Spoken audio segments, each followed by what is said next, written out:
Assalamualaikum warahmatullahi wabarakatuh. Baik, pada hari ini kita adalah pembelajaran hadis, muqtah hadis. Maka untuk itu kita minta kepada para santri untuk menjelaskan hadis-hadis yang sudah mereka pelajari dan langsung dijelaskan. Baik, mari kita minta satu persatu untuk menjelaskan hadis yang sudah mereka pelajari. Baik, sekarang kita persilahkan kepada Al-Hadi menjelaskan hadis tentang apa? Nah, silakan. Bismillahirrahmanirrahim. Perkenalkan, nama saya Al-Hadi Al-Rusdi. Saya akan menjelaskan hadis yang diriwayatkan oleh Ibnu Ada daripada Anas yang berkaitan tentang masalah istri. Jadi bacaan hadisnya yaitunya Asta'inu 'alan nisa'i bil uri fa inna ihdahunna idza kasurat siyabuha wa ahsanat zinataha a'jabaha al-khuruj.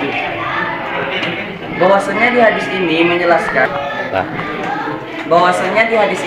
menjelaskan apabila seorang istri kita memiliki harta yang banyak atau memiliki perhiasan-perhiasan yang banyak, maka suaminya, kita sebagai suami harus memberikan teguran kepada seorang istri. Karena apabila seorang istri memiliki harta atau perhiasan yang banyak, maka dia akan lebih mudah untuk keluar rumah. Maka daripada itu, kita sebagai suami yang baik, maka kita harus tegur istri yang membuat hartanya itu membuat ia sombong karena hartanya. Jadi baik kalau kita memiliki istri itu harus memiliki pakaian yang baik, sopan, berhijab, dan memiliki pakaian-pakaian yang lapang, yang tidak ketat-ketat. Karena itulah tanda-tanda suami yang baik itu. Boleh kita? Mungkin hanya itu dari hadis 161 diriwayatkan oleh Ibnu Ada daripada Anas. Baik, itulah hadis yang dijelaskan oleh Al-Hadi, yaitu tentang istri yang mempunyai harta, kalau banyak mempunyai pakaian yang bagus atau perhiasan, maka dia akan keluar tanpa seizin pun dia keluar. Maka untuk seorang suami atau bapak atau seorang abang, maka untuk itu harus menjaga istri, adik atau ibunya untuk keluar tidak berpakaian dengan berlebihan. Baik, selanjutnya masuk ke hadis berikutnya yang akan dijelaskan oleh Reval. Kenalkan, nama saya Reval Amdeno. Saya akan menjelaskan hadis yang diriwayatkan oleh Rawahu Ibnu Nafi' an Rida'ul Ghanawi.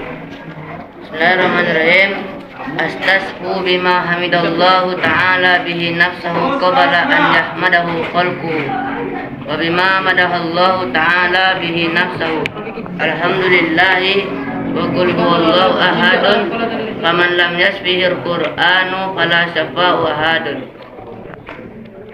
Jadi judul dari hadis ini artinya berobat itu dengan membaca surat Al-Fatihah dan surat Al-Ikhlas. Jadi kalau kita ingin berobat, kita itu hanya minta sembuh kepada Allah. Kalau seandainya kita pergi ke rumah sakit, itu hanya melalui perantara dari Allah SWT. Sebelum kita memakan obat, kita harus membaca surat Al-Fatihah dan surat Al-Ikhlas. Maka Allah akan menyembuhkan penyakit kita tersebut. Nah, baik. Mungkin hanya itu yang dapat saya sampaikan. Diriwayatkan oleh Rawahu Ibnu Nafi' an Rida'ul Ghanawi. Nah, berarti itulah hadis tentang ayat Al-Quran pun bisa menjadi obat. Baik itu dalam surah Al-Fatihah, itu seluruhnya adalah obat. Dan untuk kalau ada yang sakit, maka silahkan kita berdoa kesembuhan dari Allah, bukan dari yang lain. Baik, selanjutnya hadis yang akan dipaparkan oleh Muhammad Rizik. Silahkan Muhammad Rizik. Assalamualaikum warahmatullahi wabarakatuh. Assalamualaikum warahmatullahi wabarakatuh. Jadi saya akan menerangkan hadis tentang penolak kemudaratan. Jadi bertemakan dalam hadis tersebut bahwasanya dalam diterangkan dalam hadis tersebut diriwayatkan oleh Imam Al-Khatibi daripada Abu Hurairah, yang mana hadis tersebut bertemakan tentang sebuah amalan yang bisa menolakkan kemudaratan dari tubuh kita. Jadi hadis tersebut lantunkan berbunyi, istaksiru minan nasi min du'ail khairi laka wa innal abda la yadri ala lisani man yustajabu lahu aw yarhamu. Jadi dari hadis tersebut menerangkan ada sebuah amalan yang mana amalan tersebut bisa membuka 99 kunci surga. Amalan tersebut yaitunya setiap hari, setiap malam, yaitunya kita harus membaca kalimah yaitunya la haula wala quwata illa billahil aliyyil azim.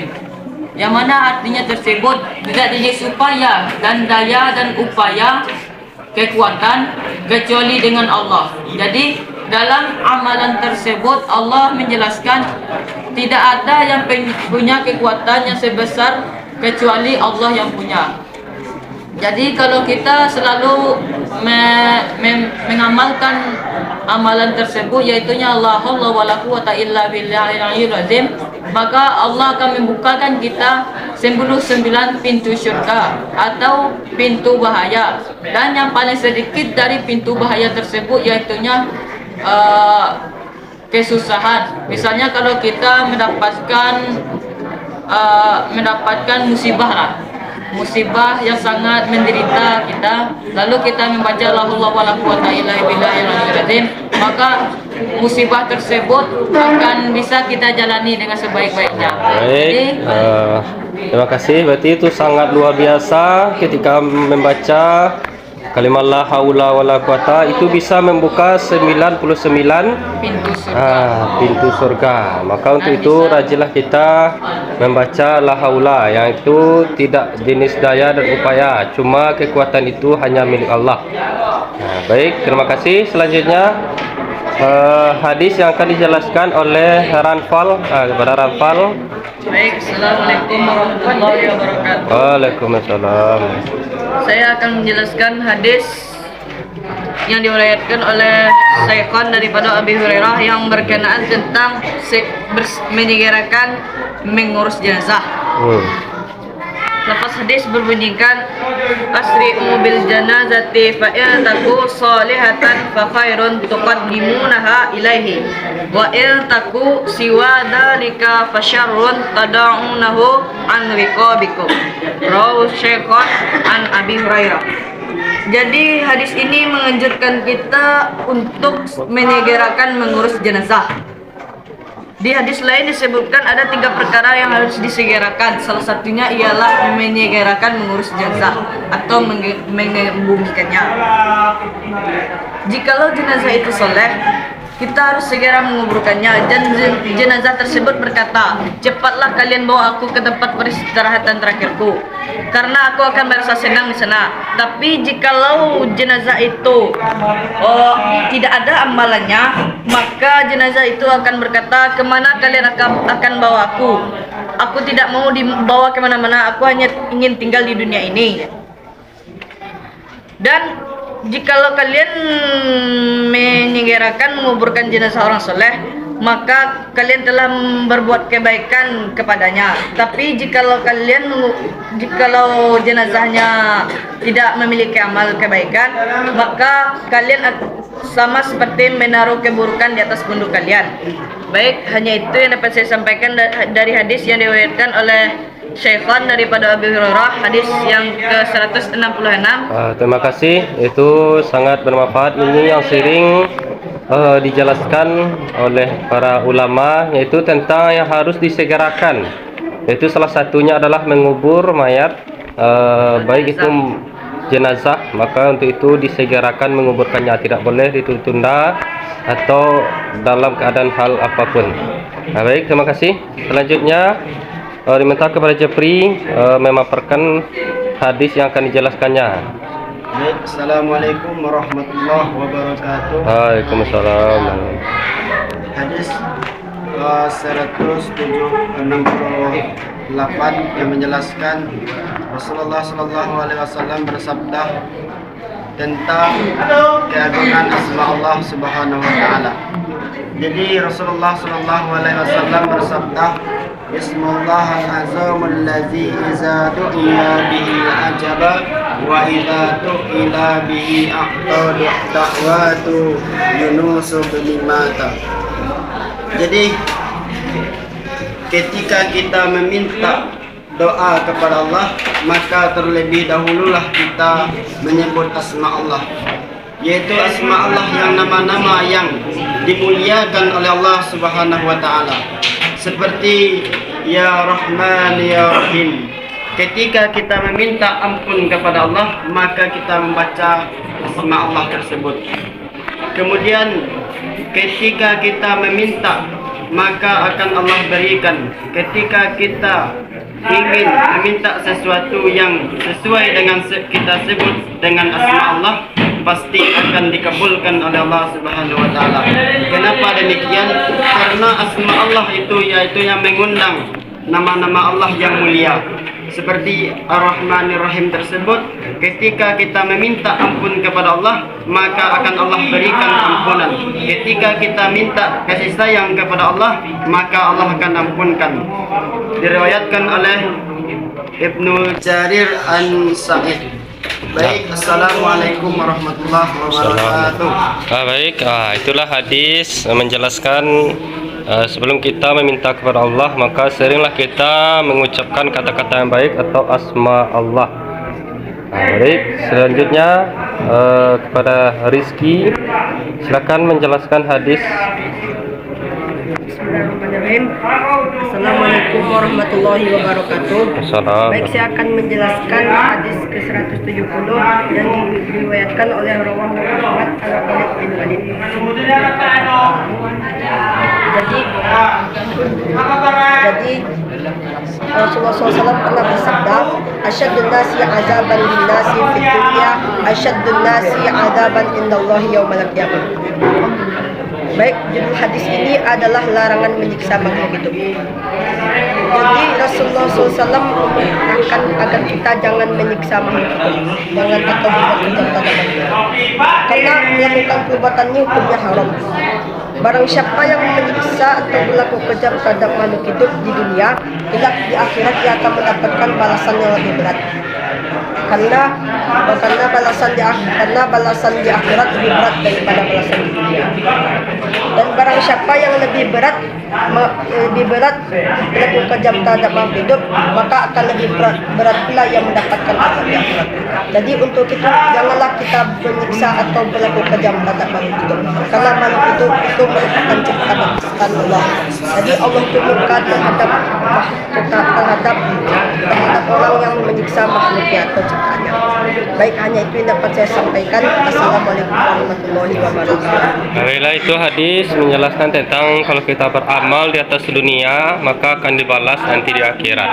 Baik itu amalan baik atau amalan buruk akan dibalas oleh Allah di akhirat. Baik, selanjutnya diminta kepada Abdal. Silakan. Assalamualaikum warahmatullahi wabarakatuh. Salam. Jadi Nabi bersabda bahwa umat yang mencintaiku adalah seperti lapasnya, asyaddu ummati lihubban qaumun yakunu ba'di yawaddu ahaduhum annahu faqada ahlahu wa malahu wa annahu Jadi umat yang mencintaiku, kata Nabi, adalah umat yang datang setelahku. Ia rela meninggalkan keluarganya dan hartanya demi mencintaiku atau melihatku. Ketika aku mati, dia tidak bisa melihatku, karena itulah ciri umat yang kucintai. Dia tidak bisa melihatku, tapi dia bisa mengingatku apa jasa yang telah kubuat dan berselawat kepadaku. Karena Nabi dan sangat senang melihat umatnya berselawat kepadanya. Ketika hari kiamat nanti, Nabi akan memberikan syafaat kepada umat yang telah berselawat kepadanya. Baik, sedemikian yang dapat saya jelaskan. Itulah hadis menjelaskan bahwa kita itu harus banyak-banyak berselawat kepada Nabi Malah Nabi mengatakan orang yang paling mulia itu adalah orang yang percaya kepada Nabi Muhammad tapi belum pernah melihatnya. Maka itulah orang yang akan bersama Nabi di surga nanti. Baik, selanjutnya pada Zul Effendi. Selanjutnya masuk hadis 175. Rasulullah Shallallahu Alaihi Wasallam telah bersabda. 174. Asyadun nasi azaban indallahi yaumal qiyamah alladzina yud'una biqalbin lillah. Artinya sejahat manusia di azabnya di sisi Allah Subhanahu wa taala ialah membuat patung. Tahukah engkau azab yang paling keras di hari kiamat nanti? Yaitu orang yang membuat patung. Orang membuat patung sama dengan orang menggambar.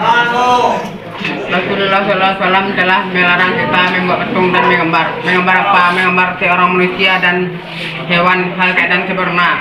Nanti dia akhirat kelak nanti Allah bertanya, hai fulan, apakah engkau menggambar ini dan membuat patung ini? Dijawab oleh fulan tersebut, ya. Allah lalu berkata, sekarang coba engkau beri ruh kepadanya. Apakah sanggup engkau memberi ruh kepada patung tersebut? Maka dari itu janganlah kita membuat patung dan menggambar manusia dan hewan. Baik, di sini menjelaskan bahwasanya kita dilarang membuat patung atau berhala, yang mana ini berhala sudah dari awal zaman dulu orang banyak menyembah berhala dan disesatkan dengan yang namanya berhala atau patung-patung atau gambar yang lain. Baik. Assalamualaikum warahmatullahi wabarakatuh. Waalaikumsalam warahmatullahi. Saya akan membaca hadis 134 yang dirawahu Bukhari. Bismillahirrahmanirrahim. Ittaqtu ala jannati wa wajadtu kasiro ahliha fuqara awat to'latu ala nari wa wajadtu atkasari ahliha nisa.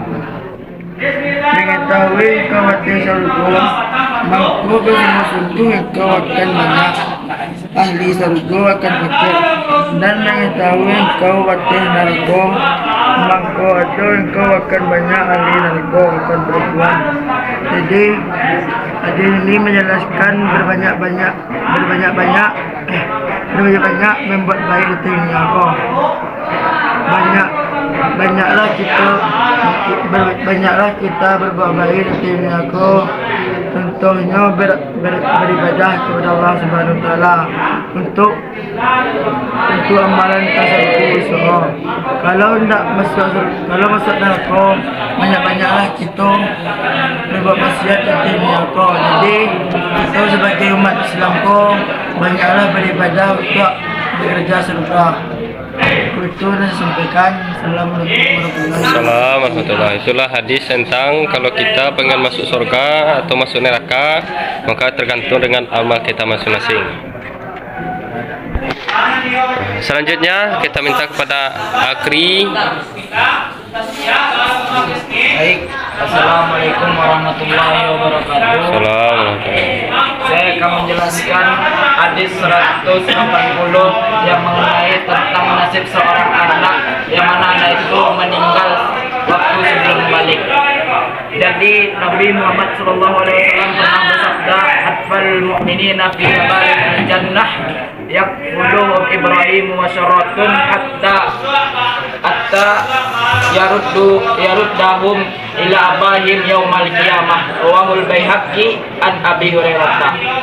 Yang mana seorang anak yang meninggal sebelum balik, maka dia akan diletakkan di suatu bukit, yang mana bukit itu terletak di surganya Allah Subhanahu wa taala.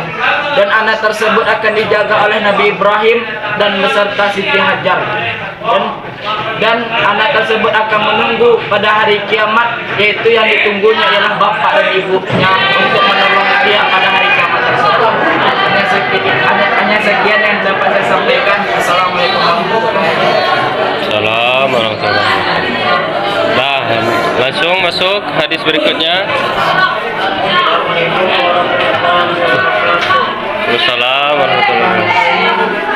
Saya akan menjelaskan tentang hadis yang diriwayatkan oleh Bukhari an Abi Sa'id yang berbunyi Afdalun nasi mu'minun yujahidu fi sabilillahi binafsi wa mali. Intinya hadis ini menerangkan tentang manusia yang dimuliakan oleh Allah Subhanahu wa taala. Yaitunya orang-orang yang beriman yang berjihad kepada Allah Subhanahu wa taala dengan cara menginfakkan hartanya, dan banyak lagi cara supaya kita berjihad kepada Allah Subhanahu wa taala, yaitunya bisa dengan perilaku kita dan menuntut ilmu agama untuk Allah Subhanahu wa taala. Kemudian orang-orang yang beriman itunya dia rela mengasingkan dirinya untuk menghindarkan kejahatan daripada dirinya. Supaya apa? Supaya karena dia takut kepada Allah Subhanahu wa taala. Baik, hanya itu yang dapat sampaikan dari hadis Bukhari an Abi Sa'id. Ya, terima kasih. Lanjut. Baik, saya akan menjelaskan hadis yang diriwayatkan oleh Hakim yang berasal daripada Ali yang berbunyi utlubul ma'rufa min rohami ummati ta'ishu fi aknafihim wa la tatlubuhu min qasiyati qulubuhum fa innal la'nata tanzilu alaihim ya aliyu innallaha ta'ala khalaqal ma'ruf wa khalaqu lahu ahlan. Rawahul Hakim an Ali. Jadi Nabi SAW menyuruh kita agar minta tolong kepada orang yang bisa menolong kita atau orang yang baik, dan janganlah kita meminta tolong kepada orang yang keras hatinya, bahwa sungguhnya Allah sangat melaknat orang yang keras hatinya. Dan Allah menjadikan orang-orang yang baik dan menciptakan ahli kepada orang yang baik dan menciptakan perbuatan yang baik-baik. Dan Allah mengarahkan kita kepada orang yang baik-baik seperti Allah mengarahkan air hujan kepada bumi yang kering, sehingga air hujan tersebut menyuburkan bumi yang kering tersebut, bahwa sesungguhnya orang yang baik tersebut ahli dalam urusan dunia dan ahli dalam urusan akhirat. Baik, assalamualaikum warahmatullahi wabarakatuh. Lanjut berikutnya. Baik, saya akan menjelaskan hadis tentang menuntut ilmu yang diriwayatkan oleh Ibnu Abdul Bar yang berbunyi atlubul ilma wala bisini fa inna ilma talaba faridatun ala kulli muslimin innal malaikati tadau ajtihataha lit talibi ilma ridaan bima yatlu, yang menjelaskan tentang ilmu. Mencari ilmu itu wajib punya, terlebih lagi ilmu agama, karena ilmu agama dapat mengantarkan pemiliknya kepada kebahagiaan di dunia dan akhirat. Orang yang mencari ilmu didoakan oleh semua malaikat, sehingga digambarkan dalam hadis ini bahwa mereka menaungi sayapnya, maksudnya sayap malaikat, kepada orang-orang yang sedang menuntut ilmu, karena mereka ridho terhadapnya. Dan hadis lain disebutkan bahwa orang yang mencari ilmu itu didoakan oleh semua makhluk hidup, sehingga ikan-ikan yang ada di laut pun ikut mendoakannya. Baik, hanya demikian saya sampaikan. Selanjutnya. Baik, perkenalkan nama saya Rio. Saya akan menjelaskan hadis yang diriwayatkan oleh Abu Naim yang berasal dari Zaid bin Hakim. Jadi hadisnya yang berbunyi wa'budullaha ka'annaka tarahu wa illam takun tarahu fa innahu yaraka wahsub nafsaka ma'al mauta wa taqillaha da'watal maslumi fa innahu mustajab.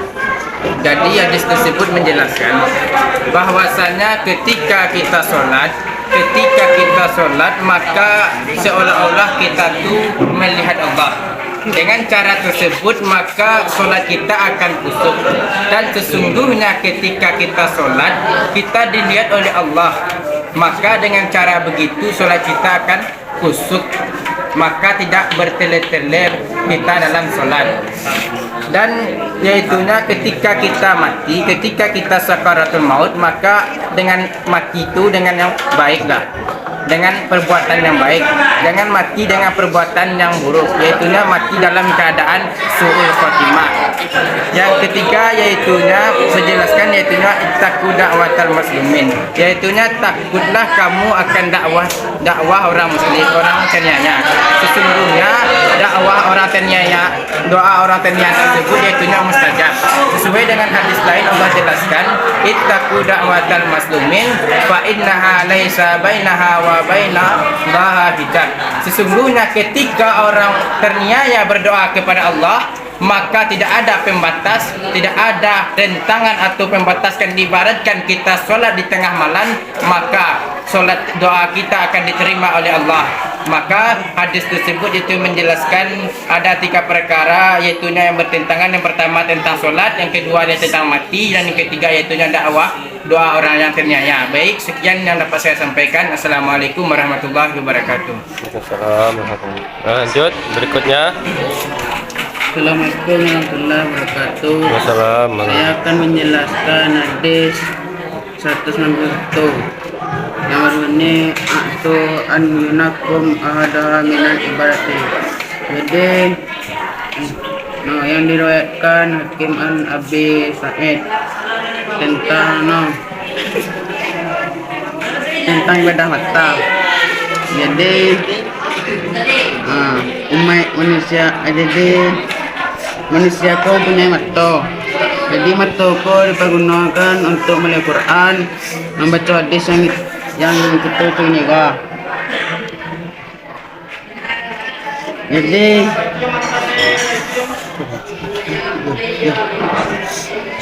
Jadi kok mata kan buruk kita lihat untuk orang luar dah. Dilihat untuk bercewek kira. Dan yang lain. Assalamualaikum warahmatullahi wabarakatuh. Assalamualaikum. Berikutnya. Assalamualaikum warahmatullahi wabarakatuh. Assalamualaikum. Saya akan menjelaskan hadis ke-193 dari Mukhtarul Hadis yang diriwayatkan oleh Ibnu Murdawiyah daripada Ibnu Abbas. Bunyi hadisnya ialah muqtiyas ummati syai'an lam yuqtahu ahadun minal umami ayakulu indal musibah inna lillahi wa inna ilaihi raji'un. Jadi dalam hadis ini dijelaskan kalau umat Nabi Muhammad itu memiliki suatu kelebihan. Salah satu yaitunya kelebihan umat Nabi Muhammad adalah apabila umat Nabi Muhammad itu dihadapkan ke dalam musibah, maka hendaknya mereka itu berkata innalillahi wa inna ilaihi raji'un. Karena orang yang membaca innalillahi wa inna ilaihi raji'un, maka akan diberikan keberkahan rahmat, kesempurnaan rahmat dan keberkatan dari Allah Subhanahu wa taala. Ada juga dari Al-Qur'an Al-Baqarah ayat 156 yang berbunyi alladzina idza asabathum musibah qalu inna lillahi wa inna ilaihi raji'un. Apabila orang-orang mendapati sebuah musibah, maka ia akan berkatakan inna lillahi wa inna ilaihi raji'un. Rasulullah SAW pernah menjelaskan musibah itu adalah sesuatu yang menyakiti manusia. Pernah suatu ketika Aisyah sedang bersama Rasulullah di rumahnya. Suatu ketika rumah tersebut mati lampu. Rasulullah SAW langsung mengucapkan innalillahi wa inna ilaihi raji'un. Aisyah pun bertanya, padahal ini hanyalah lampu. Apa kata Rasulullah? Segala sesuatu yang menyakiti atau menyulitkan manusia, orang mukmin, maka itu adalah musibah. Hadis riwayat Abu Dawud. Mungkin sekian yang bisa saya sampaikan. Assalamualaikum warahmatullahi wabarakatuh. Assalamualaikum warahmatullahi wabarakatuh. Selanjutnya berikutnya. Assalamualaikum warahmatullahi wabarakatuh. Waalaikumsalam. Perkenalkan, nama saya Ahmad Dinajat. Saya akan menjelaskan hadis yang diriwayatkan oleh Ibnu Majah an Anas yang berbunyi a'zabun nasi hamman al-mu'minu yahtammu bil amri dunyahu amri akhiratihi. Jadi di sini menerangkan orang yang paling susah, paling besar susahnya yaitu orang mukmin. Kenapa demikian? Hadis ini mengatakan karena orang mukmin itu dia memikirkan susahnya urusannya di akhirat. Kenapa demikian? Orang mukmin itu susah memikirkan urusan dunianya karena dia memikirkan amalannya di akhirat untuk dunia untuk menuju akhirat. Karena kita bedakan dengan orang kafir. Orang kafir itu dia telah menemukan akhiratnya yaitu dunia. Jadi orang mukmin ini susah untuk memikirkan dunianya dan akhiratnya. Cukup sekian. Assalamualaikum warahmatullahi wabarakatuh. Berikutnya. Assalamualaikum warahmatullahi wabarakatuh.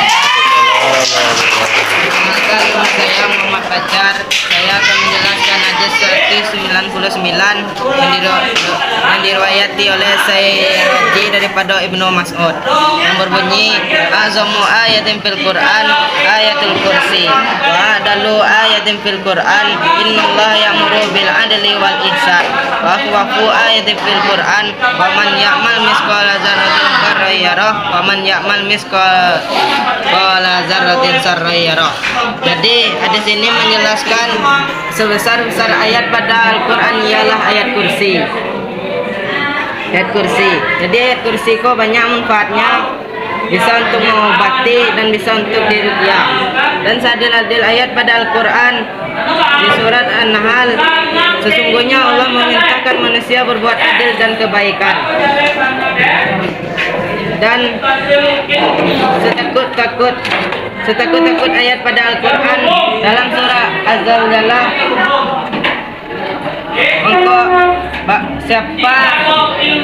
siapa yang mengamalkan kebaikan sebesar biji zarah, maka Allah akan membalaskan kebaikan, dan orang mengamalkan keburukan sebesar biji zarah, maka Allah akan membalas dengan keburukan. Baik, itu yang dapat saya sampaikan. Assalamualaikum warahmatullahi wabarakatuh. Selanjutnya. Baik, perkenalkan, nama saya Rayhan Al-Farizi. Saya akan menjelaskan hadis yang diriwayatkan oleh Baihaqi daripada Ibnu Abbas.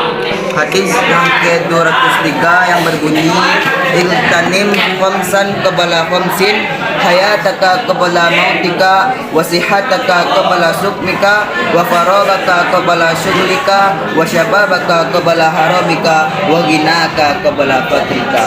Jadi hadis ini menjelaskan pergunakanlah lima sebaik-baiknya sebelum datang 5 yang seburuknya.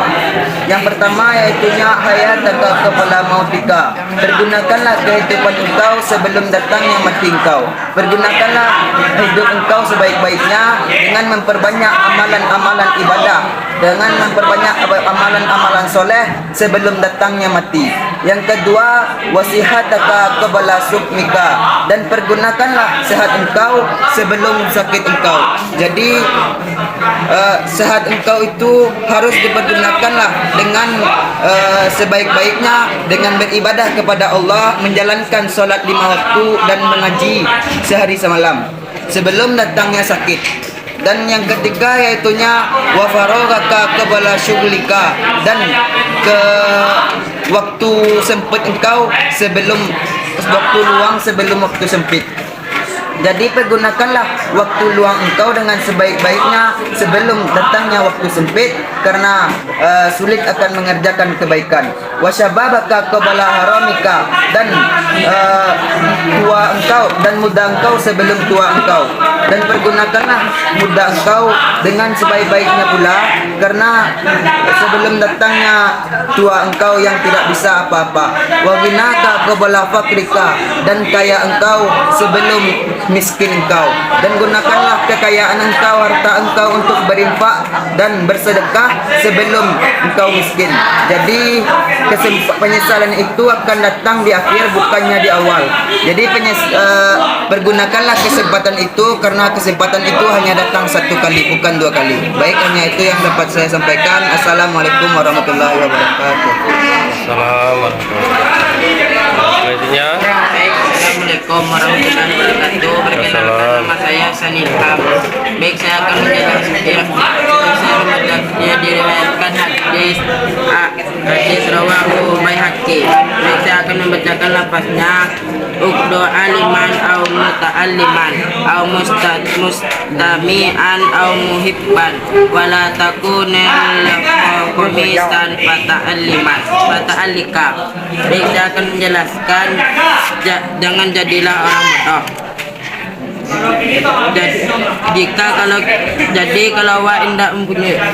Kalau awak tidak mempunyai ilmu, maka setidaknya kita mengajarkan ilmu. Kalau kita tidak mengajarkan ilmu, kita setidaknya menuntut ilmu dan mencintai ilmu. Mencintai ilmu tersebut, maka kita tidak termasuk. Kalau kita tidak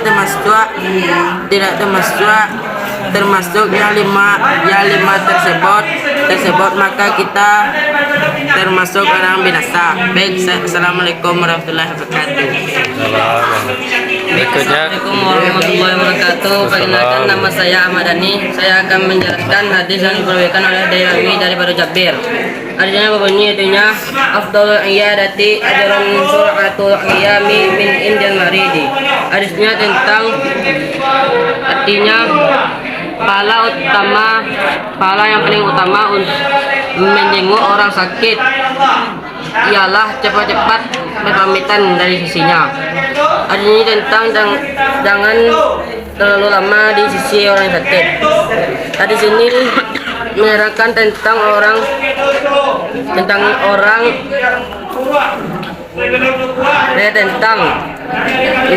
orang yang sakit. Dianjurkan hendaknya bagi orang yang menjenguk orang sakit jangan terlalu lama di sisinya. Akan tetapi jika menjenguk itu adalah teman atau karibnya atau familinya atau orang yang akan merawatnya atau orang soleh yang akan mendampingnya, yang akan terjadi sesuatu atasnya, maka orang tersebut diperbolehkan diam lama di dekatnya. Baiknya itu yang saya jelaskan. Assalamualaikum warahmatullahi wabarakatuh. Berikutnya, Baik, assalamualaikum warahmatullahi wabarakatuh. Perkenalkan, nama saya Muhammad Hanif. Saya akan menjelaskan hadis yang berkenaan tentang sebaik-baik kemuliaan seseorang. Hadisnya yang berbunyi, afdalu fadaili antasila man qata'aka wa tu'tiya man haramaka wa tasfa'a amman zalamaka. Rawahu Turbani an Muaz. Jadi hadis ini menjelaskan sebaik-baik kemuliaan seseorang atau seafdal kemuliaan seseorang adalah orang yang menghubungkan atau mempersatukan tali silaturahmi seseorang. Contohnya, tetangga kita bertengkar sama tetangga lainnya, maka kita harus menghubungkan mereka agar tidak bertengkar lagi, dan kita harus mematuhi atas apa yang telah diharamkan Allah, dan kita harus memaafkan akan orang yang telah menganiaya kita atau orang telah menzalimi kita. Baik, hanya itu yang bisa saya sampaikan. Assalamualaikum warahmatullahi wabarakatuh.